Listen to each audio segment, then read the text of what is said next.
আমেরিকার জাহাজ টার্গেট করে ইরান ক্ষেপণাস্ত্র ছুড়েছে, একথা পরিষ্কার দুই পক্ষের বক্তব্য থেকেই।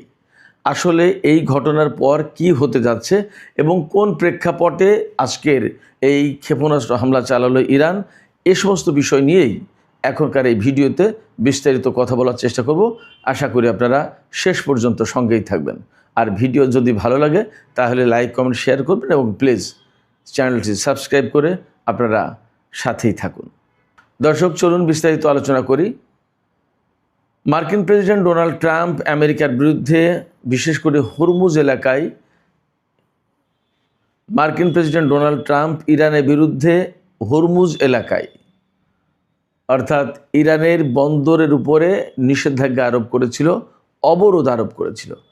মানে হচ্ছে যে পারস্য উপসাগর থেকে ইরানের কোনো জাহাজ হরমুজ প্রণালী পার হয়ে ওমান সাগর দিয়ে, ভারত মহাসাগর দিয়ে বিশ্বের কোথাও যেতে পারবে না। এটা ছিল মূল টার্গেট। এই ঘটনার পর ইরান খুব স্ট্রংলি আমেরিকার পদক্ষেপের নিন্দা জানিয়েছে এবং বারবার বলেছে যে অবরোধ প্রত্যাহার করতে হবে, তা না হলে ইরান নিশ্চয়ই পাল্টা ব্যবস্থা নেবে। At the same time Iran কিন্তু হরমুজ প্রণালী এলাকায় নিজেদের যে কন্ট্রোল অর্থাৎ নিজেদের যে নিয়ন্ত্রণ প্রতিষ্ঠা করেছিল, সেই নিয়ন্ত্রণ ধরে রেখেছিল এবং তাদেরকে টোল দেওয়া ছাড়া কোনো জাহাজ চলাচল করতে পারছিল না। এই অবস্থায় মার্কিন প্রেসিডেন্ট ডোনাল্ড ট্রাম্প গতকাল ঘোষণা করেছিলেন, আজকে থেকে অর্থাৎ আজকে সোমবার 4 মে, এই তারিখ থেকে আমেরিকার সেনারা হরমুজ প্রণালী এলাকায় যত জাহাজ আটকা পড়ে আছে, অর্থাৎ কিছু জাহাজ হরমুজ প্রণালী পার হয়ে পারস্য উপসাগরে যাবে এবং সংযুক্ত আরব আমিরাত, সৌদি আরব, বাহরাইন, কাতার, কুয়েত, ইরাক বা ইরান থেকে তেল অথবা অন্য কোনো পণ্য পৌঁছে দিতে যাবে। আবার পারস্য উপসাগরে যে সমস্ত পণ্যবাহী অর্থাৎ বিভিন্ন রকমের পণ্য বোঝাই করা অথবা তেল গ্যাস বোঝাই করা যে সমস্ত জাহাজ আটকা পড়েছে, তারা বের হয়ে আসবে। এই সমস্ত জাহাজ অর্থাৎ যারা হরমুজ প্রণালীর পূর্ব পাশে অথবা পশ্চিম পাশে, যে পাশেই হোক বলি, আটকা পড়েছে, তাদেরকে পার করে দেওয়ার দায়িত্ব নেবে মার্কিন বাহিনী, মার্কিন নৌবাহিনী।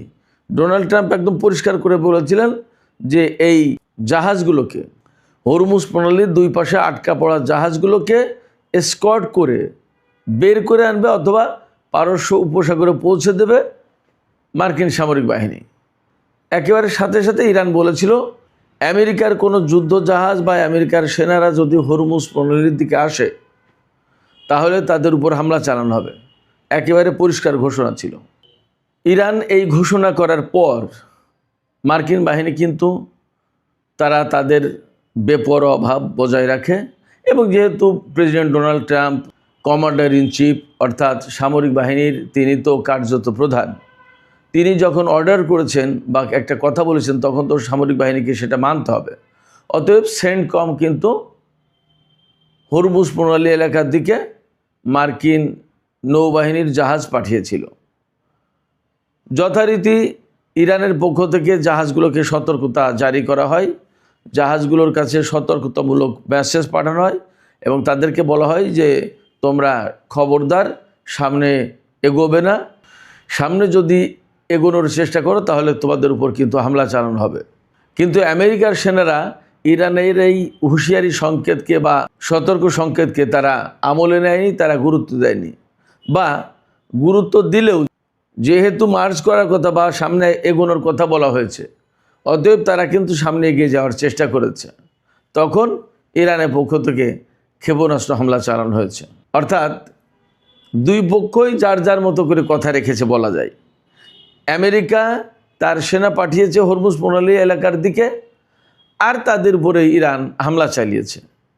এখানে অমিল যেখানে সেটা হচ্ছে ইরান বলছে তাদের ক্ষেপণাস্ত্র মার্কিন জাহাজে আঘাত করেছে, আর আমেরিকা বিশেষ করে সেন্টকম অর্থাৎ এই যে মধ্যপ্রাচ্য এলাকায় যুদ্ধ করার দায়িত্বপ্রাপ্ত যে সামরিক বাহিনী, সেটাকে সেন্টকম বলা হয়। এই সেন্টকম তারা বলছে যে না, তাদের জাহাজে ইরানের ক্ষেপণাস্ত্র আঘাত হানতে পারেনি। যাই হোক, ওই এলাকা থেকে আমেরিকার জাহাজ দুটি চলে গেছে, পিছনে সরে পড়েছে বা পালিয়ে গেছে, যাই বলেন, সরে পড়েছে। এখানে যে জিনিসটা একদম পরিষ্কার সেটা হচ্ছে হরমুজ প্রণালী, এই প্রণালীর কন্ট্রোল কোনো মতেই ইরানের হাত থেকে চলে যেতে দেবে না, ইরানের হাতে অবশ্যই থাকবে, এটা এনশিওর করবে। এই ব্যাপারে অ্যাডামেন্ট ইরান, এই ব্যাপারে প্রতিশ্রুতিবদ্ধ। যত যাই কিছু হোক না কেন, হরমুজ প্রণালীকে তারা আগের অবস্থায় ফিরে যেতে দেবে না। এই যে ঘোষণা, সেই ঘোষণা বাস্তবায়ন করার জন্য কিন্তু আমেরিকার নৌবাহিনীর উপরে বা আমেরিকার যুদ্ধজাহাজের উপর তারা হামলা চালিয়েছে। আমি ব্যক্তিগতভাবে মনে করি ইরানিদের যে প্রতিশ্রুতি বা অঙ্গীকার রক্ষা করার যে মানসিকতা এবং তাদের যে বডি ল্যাঙ্গুয়েজ, যে হরমুজ প্রণালীর নিয়ন্ত্রণ আর কখনো কোনো রাষ্ট্রের উপর দেওয়া হবে না বা আগের অবস্থায় ফিরে যাবে না, অবশ্যই ইরানের হাতে থাকবে। এই যে কথাটা তারা যতটা শক্তভাবে বলছে, আমার কাছে মনে হচ্ছে তারা এটা সবসময় বাস্তবায়ন করবে। এই কথার নড়চড় হবে না, অর্থাৎ হরমুজ প্রণালীর কন্ট্রোল ইরানের হাতেই থাকবে এবং ইরান যেভাবে হরমুজ প্রণালীকে পরিচালনা করতে চায় সেভাবেই করতে হবে। এখানে আমেরিকার হস্তক্ষেপ ইরান মানবে না বা এটাকে গুরুত্ব দেবে না, পাত্তা দেবে না। অর্থাৎ আমেরিকা যদি বলে যে না আমি টোল দেবো না বা আমার জাহাজ চলতে হবে বা তার কথা মতো চলতে হবে, ইরান এটাকে পাত্তা দেবে না কোনো মতেই, যতক্ষণ পর্যন্ত না আমেরিকা ইরানকে যুদ্ধ করে পরাজিত করছে এবং আত্মসমর্পণ করতে পারছে, ততক্ষণ পর্যন্ত ইরান কোনো মতে হরমুজ প্রণালীর কন্ট্রোল তাদের হাত থেকে ছাড়বে না। এখন আমেরিকা কি ইরানকে আত্মসমর্পণ করাতে পারবে? ইরানকে কি তারা যুদ্ধে পরাজিত করতে পারবে? এটা গুরুত্বপূর্ণ প্রশ্ন। আমি ব্যক্তিগতভাবে যা দেখছি, যা মনে করি, এবং আমি অনেক আগে থেকেই বলে আসছি, ইরানকে পরাজিত করা বা ইরানকে আত্মসমর্পণ করানো এত সহজ ব্যাপার নয়। এই কারণে এই কথা বলতে পারছি যে ইরানি জাতির যে ডিটারমিনেশন, তাদের যে চেতনা, তাদের যে জাতীয়তাবাদী ফিলিংস, যে চেতনা, ভেতরে যে ঐক্য, সংহতি, এটা কোনো মতেই আমেরিকাকে তাদের উপর হামলা করে তাদেরকে পরাজিত করার জন্য সুযোগ করে দেবে, এটা ভাবার কোনো কারণই নেই। হয়তো দীর্ঘদিন ধরে তারা যুদ্ধ করবে, বহুদিন ধরে হয়তো ক্ষয়ক্ষতির ভিতরে থাকবে, পড়বে, কিন্তু মাটি কামড়ে ধরে বুকে মাটি ঠেকে যাবে, ইরান আত্মসমর্পণ করবে না। আত্মসমর্পণ না করে কি করবে? যত দীর্ঘমেয়াদী যুদ্ধই হোক না কেন সেই যুদ্ধ করবে। আমি সবচেয়ে খারাপ সিনারিওর কথা বলছি, ব্যাপারটা এরকম পর্যায়ে যাবে না, কারণ ইরান যে ইতিমধ্যে শক্তিমত্তা দেখিয়েছে এবং ইরান যে কৌশল দেখিয়েছে যুদ্ধের ক্ষেত্রে এবং তারা যে ডিটারমিনেশন দেখিয়েছে ইসরায়েল এবং আমেরিকার মতো দুটো শক্তির বিরুদ্ধে লড়াই করতে গিয়ে, অনেক বড় ব্যাপার সেটা। সেক্ষেত্রে আমি তারপরেও সবচেয়ে বাজে সিনারিওর কথা বলছি যে যদি আমেরিকা অসম্ভব রকমের হামলা চালাচ্ছে, ইরান একেবারে টিকেই উঠছে না, পেরেই উঠছে না, এরকম একটা সিচুয়েশন, তারপরেও মাটি কামড়ে পড়ে থেকে আমেরিকাকে মোকাবেলা করে একটা পর্যায়ে গিয়ে আমেরিকাকে এখান থেকে পালিয়ে যেতে বাধ্য করবে, কোনো রকম ছাড় দেবে না। এটা ইরানিদের ধরন।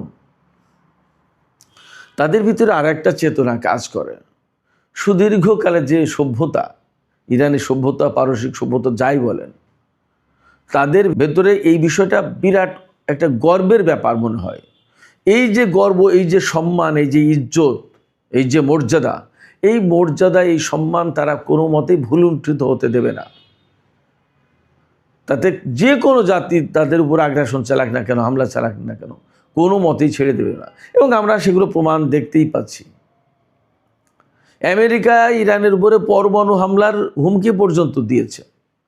খবর বেরিয়েছিল যে ডোনাল্ড ট্রাম্প ইরানের উপর পরমাণু হামলার জন্য প্রস্তুতি নিয়েছিল, কিন্তু মার্কিন সামরিক বাহিনীর প্রধান বা মার্কিন সামরিক বাহিনী এই কাজ করতে দেয়নি। এরপরেও কিন্তু ইরান ভয় পায়নি বা দমে যায়নি। আমেরিকান সেনাদেরকে মোকাবেলা করার ক্ষেত্রে যে সাহসিকতা, যে দৃষ্টান্ত দেখিয়েছে, সেটা বিশাল ব্যাপার। এটা পৃথিবীর ইতিহাসে অনন্য, নজিরবিহীন। আপনারা ভাবুন তো, দ্বিতীয় বিশ্বযুদ্ধ শেষ হয়েছে 1945 সালে, আজকে 2026 সাল, অর্থাৎ 79 বছর আগে দ্বিতীয় বিশ্বযুদ্ধ শেষ হয়েছে। এই দ্বিতীয় বিশ্বযুদ্ধ শেষের পরে আজ পর্যন্ত ইরান যেভাবে আমেরিকার বিরুদ্ধে যুদ্ধ করলো, তাদের বিরুদ্ধে যেভাবে ক্ষেপণাস্ত্র এবং যে প্রযুক্তিগত সক্ষমতা দেখালো, এটা কল্পনাতীত না? এটা কি ভাবা যায়? কেউ ভেবেছিল? বাস্তব কথা, আমি কিন্তু সবসময় বলতাম যে ইরান খুব সহজে ছেড়ে দেবে না। ইরান অনেক শক্তিশালী একটি দেশ। ইরান তার সামরিক সক্ষমতা অনেক বেশি বাড়িয়েছে, অনেক বেশি ঊর্ধ্বে নিয়ে গেছে, এবং যে কোনো দেশ হোক না কেন ইরানের বিরুদ্ধে সহজে যুদ্ধ করে জিততে পারবে না। আমি এই কথা সবসময় বলতাম, আপনারা নিশ্চয়ই খেয়াল করেছেন। তো সেই জায়গায় সেই সক্ষমতা কিন্তু দেখিয়েছে। ফলে হরমুজ প্রণালীতে যত যাই করুক না কেন, আমেরিকার কন্ট্রোলে কোনো দিন হরমুজ প্রণালী যেতে দেবে না ইরান। এটা একদম তাদের ডিটারমিনেশন। আমি এমন কথা ইরানিদের কাছ থেকে শুনেছি যে পৃথিবীতে ইরান নামক যদি একটি দেশ থাকে, যদি ইরানি জাতি নামে কোনো একটি জাতি থাকে, তাহলে হরমুজ প্রণালী সেই ইরান নামক দেশটির হাতেই থাকবে, সেই ইরানি জাতি নামক জাতির হাতেই হরমুজ প্রণালীর নিয়ন্ত্রণ থাকবে। এর ব্যত্যয় ঘটতে তারা দেবে না। কত বড় ডিটারমিনেশন, কত বড় প্রতিশ্রুতি! আমি এখানেও বলি যে এই জায়গায়ও ইরান যে অবস্থান নিয়েছে, তাতে আমেরিকা আসলে খুবই একটা সংকটের ভেতরে পড়ে গেছে, বড় প্যাচের ভেতরে পড়ে গেছে। এই প্যাচ থেকে বের হওয়া আমেরিকার জন্য সহজ না। মুশকিলটা হয়েছে কি, আমেরিকা তো সে এক বিগ পাওয়ার, সে নিজেকে নাম্বার 1 সুপার পাওয়ার মনে করে। পৃথিবীর অনেক মানুষ সেইভাবেই ভাবে। তারা মনে করছে যে ইরান যা বলছে সেই কথা আমাকে কেন শুনতে হবে, এটা তার আত্মমর্যাদায় লাগছে। এবং সে যে বিশ্বের সুপার পাওয়ার, সে যদি এই কথা মেনে নেয়, তাহলে তার সারা বিশ্বে তো তার প্রভাব প্রতিপত্তি থাকবে না, তার সামরিক অবস্থান থাকে না, সে যে 1 নম্বর সুপার পাওয়ার এই মূল্য থাকবে না। সে যে পৃথিবীর মোড়ল, পৃথিবী শাসন করার এখতিয়ার রাখে, সে নিজেকে এইভাবেই দেখে। তো কিন্তু ইরানের কথা যদি মেনে নেয়, তাহলে তো তার সেই মোড়ল লিপনা চলে যায়। এই জায়গা থেকে সে ইরানের কথা মতো সব কাজ করতে পারছে না। আবার ইরানের বিরুদ্ধে যুদ্ধ করে বা কূটনৈতিক উপায়ে যে বিজয় অর্জন করবে, সেটাও পারছে না। এবং এটা খুব পরিষ্কার, আপনারা দেখেছেন যে নেটো জোট আসেনি, ইউরোপের মিত্ররা আসেনি, কেউ আসেনি। আরব দেশগুলো তো তারাই এই মুহূর্তে একদম বোবার মতো চুপচাপ বসে আছে। না তারা আমেরিকার পক্ষে যুদ্ধ করছে, না তারা ইরানের বিরোধিতা করছে।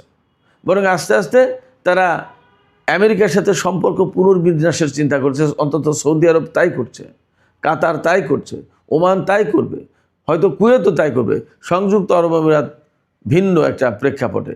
বাহরাইন সৌদি আরবের বাইরে যাবে না। সেক্ষেত্রে মধ্যপ্রাচ্যে কিন্তু আমেরিকার অবস্থান মোটেই ভালো না। আজকেই আমি কথা প্রসঙ্গে যখন আসলো কথাটা, আজকেই আর্মেনিয়াতে ইউরোপীয় পলিটিক্যাল কমিউনিটির একটা বৈঠক হয়েছে আর্মেনিয়াতে। এই বৈঠকে নেটো জোটের যে প্রধান, তিনি বলেছেন আমেরিকার কাছ থেকে খুব ক্লিয়ার মেসেজ পেয়েছে ইউরোপ। মেসেজটা কি? মার্কিন প্রেসিডেন্ট ডোনাল্ড ট্রাম্প বলেছেন যে ইরানের বিরুদ্ধে যুদ্ধের সময় ইসরায়েল এবং আমেরিকার প্রতি নেটো জোট সমর্থন না দেওয়ার কারণে এবং ইরানের কাছে আমেরিকা অপমানিত হচ্ছে, এই কথা বলার কারণে জার্মানি থেকে 5,000 সেনা প্রত্যাহার করা হচ্ছে, মার্কিন সেনা। এই সেনা কেন দেওয়া হয়েছিল জার্মানিতে? জার্মানির নিরাপত্তার জন্য। যাই হোক, সেটা ভিন্ন আলোচনা। আমি গত 2 দিন আগে এটা নিয়ে অনেক কথা বলেছি একটা ভিডিওতে, একটু যদি কেউ না দেখে থাকেন দেখে নেবেন একটু প্লিজ। তো নেটো জোটের যে প্রধান মহাসচিব, তিনি কিন্তু বলছেন যে ইউরোপ কিন্তু খুব ক্লিয়ার মেসেজ পেয়েছে। তার মানে এখন ইউরোপ নিজের মতো করে ভাববে, নিজেরা নিজেদের নিরাপত্তাকে জোরদার করবে, নিজেদের সেনাবাহিনীকে জোরদার করবে, নিজেদের সামরিক ব্যবস্থা, প্রতিরক্ষা ব্যবস্থা, সামরিক সরঞ্জাম, এগুলোকে তারা আরও ডেভেলপ করবে, শক্তিশালী করবে, জোরদার করবে। ইউরোপ আরও ঐক্যবদ্ধ হবে এবং নিজেদের নিরাপত্তার কথা নিজেরা চিন্তা করবে।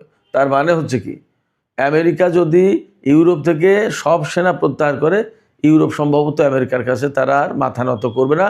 তারা নেটো জোট থাকুক আর না থাকুক সেটা নিয়ে ভাববে না, তারা তাদের মতো করে থাকবে।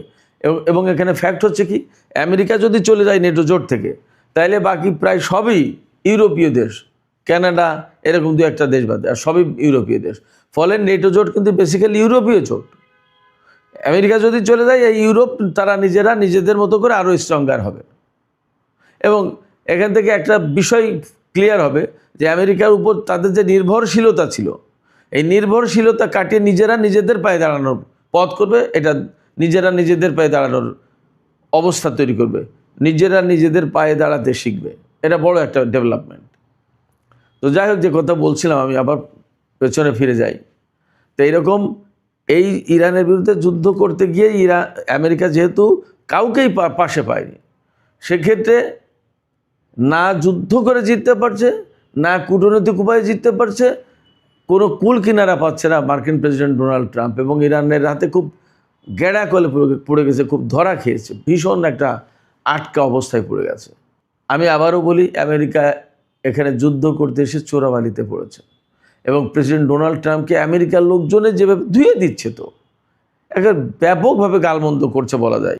পলিটিক্যালি সে খুবই কর্নার্ড। এই অবস্থায় হরমুজ প্রণালীতে আমেরিকা এবং ইরান আবার মুখোমুখি। এই মুখোমুখি অবস্থান থেকে মার্কিন জাহাজ দুটি যেহেতু পিছু উঠেছে, এটা ভালো। যদি আবার তারা মনে করে আমাদের জাহাজের উপরে গুলি করেছে, তাহলে আমাদের আত্মসমন্বয় লাগলো, অথবা আমরা আবার নতুন করে ইরানের বিরুদ্ধে যুদ্ধ শুরু করব, তাহলে কিন্তু প্রচণ্ড রকমের যুদ্ধ হবে। এবং আপনারা শিওর থাকতে পারেন, ইরানের যে ডিটারমিনেশন, ইরানের লোকজনের কাছ থেকে যে সমস্ত কথাবার্তা শুনছি, তাতে কথা পরিষ্কার, মানে এবারের যুদ্ধ হবে মহাযুদ্ধ। মহাযুদ্ধ বলতে Iran versus America plus Israel যে যুদ্ধ হবে, আগেরবার ইরান যথেষ্ট ধৈর্য সংযমের পরিচয় দিয়েছে, এবার আর ধৈর্য সংযমের পরিচয় দেবে না, চোখ বন্ধ করে মারা শুরু করবে। ব্যাপারটা যদি তাই হয়, তাহলে মধ্যপ্রাচ্যে এক ভয়াবহ যুদ্ধের ইতিহাস রচনা হবে, এক ভয়াবহ ঘটনা ঘটবে। আমি জানি না কত মানুষ হতাহত হবে এবং কী পরিস্থিতি তৈরি হবে, বাট এইটুকু কল্পনা করতে পারি যে আমেরিকার সাথে ইরানের যে যুদ্ধ হবে, ইসরায়েলের সাথে যে যুদ্ধ হবে, তাতে সংযুক্ত আরব আমিরাত এবং ইসরায়েল মহা ক্ষতির মুখে পড়বে, সে ক্ষতির কোনো তুলনা হবে না। অ্যাট দ্য সেম টাইম মধ্যপ্রাচ্য অঞ্চলে আমেরিকার যে সমস্ত ঘাঁটি এখনও মোটামুটি কিছুটা চলার মতো আছে বা কিছুটা ক্ষয়ক্ষতি হয়ে দাঁড়িয়ে টিকে আছে, সেগুলো আর থাকবে না। এবং আমার কাছে মনে হচ্ছে মারাত্মক রকমের অপমানজনক অবস্থার ভেতর দিয়ে মধ্যপ্রাচ্য থেকে আমেরিকাকে বিদায় নিতে হবে। এখন সম্ভবত আমেরিকার সামনে দুটো পথ, হয় চুপচাপ যুদ্ধের ময়দান থেকে পিছিয়ে যাওয়া এবং ইরানের সাথে একটা যুদ্ধ অবসানের চুক্তি করা, অথবা প্রচণ্ড রকমের যুদ্ধ করা। কিন্তু সেই যুদ্ধে আমি বিশ্বাস করি যা পরিস্থিতি, তাতে মারাত্মক রকমের অপমানজনক একটা পরাজয় হতে পারে। এরই মধ্যে তার নমুনা কিন্তু প্রথম 39 বা 40 দিনের যুদ্ধে ফুটে উঠেছে। অতএব আমেরিকাকে সিদ্ধান্ত নিতে হবে আসলে তারা কোন পথ বেছে নিতে চায়। সুপ্রিয় দর্শক, আর ছোট্ট একটি খবর দিয়ে আজকের এই আলোচনা এখানে শেষ করব। সেই খবরটা হচ্ছে, গত 19 এপ্রিল ইরানের একটি তুস্কা নামে একটি জাহাজ, সেই জাহাজ আটক করে হরমুজ প্রণালী এলাকার আশপাশ থেকে মার্কিন সামরিক বাহিনী, তাতে গুলি চালায় এবং জাহাজের ইঞ্জিন বিকল করে আটক করে। জাহাজের যে সমস্ত ক্রু নাবিক যারা ছিল তাদেরকে আটক করে। সেই জাহাজ মার্কিন সামরিক বাহিনীর নিয়ন্ত্রণে থাকলেও জাহাজের 22 জন ক্রুকে, নাবিককে পাকিস্তানের কাছে হস্তান্তর করেছে আমেরিকা, এবং তারা পাকিস্তান থেকে হয়তো 2-1 দিনের ভেতরেই ইরানে চলে যাবে। পাকিস্তান থেকে ইরানে পাঠানোর ব্যবস্থা করা হচ্ছে। একই সাথে ইরানের আটক জাহাজটি ইরানের কাছে ফেরত দেওয়ারও ব্যবস্থা করা হচ্ছে। এটা পাকিস্তানের মধ্যস্থতায়, পাকিস্তানের অ্যারেঞ্জমেন্টে হচ্ছে। এটা একটা ভালো খবর। তা আমি মনে করি যে এই রকম একটা ভালো খবরের দিকেই ইরান এবং আমেরিকার পদক্ষেপ নেওয়া উচিত, যাতে যুদ্ধ নয়, শান্তি চাই, এই শান্তির বিজয় হয়। সুপ্রিয় দর্শক, আজকের আলোচনা এখানে শেষ করতে চাই। যাবার আগে আপনাদের কাছে জানতে চাই আপনাদের কি মতামত। এই যে হরমুজ প্রণালী এলাকায় আজকে যে সংঘর্ষের ঘটনা ঘটলো, এই সংঘর্ষের ফলে আপনারা কি মনে করছেন যে এখানে যুদ্ধ আরও মারাত্মক আকার ধারণ করতে পারে, নাকি আমেরিকা পিছিয়ে যেতে পারে? কি মনে হয় আপনাদের মতামত কমেন্টে জানাতে পারেন। আর ভিডিও ভালো লাগলে আবারও বলি, লাইক, কমেন্ট, শেয়ার করবেন এবং চ্যানেলটি সাবস্ক্রাইব করে সাথেই থাকুন প্লিজ। আপনাদের সবাইকে অনেক অনেক ধন্যবাদ। আল্লাহ হাফেজ।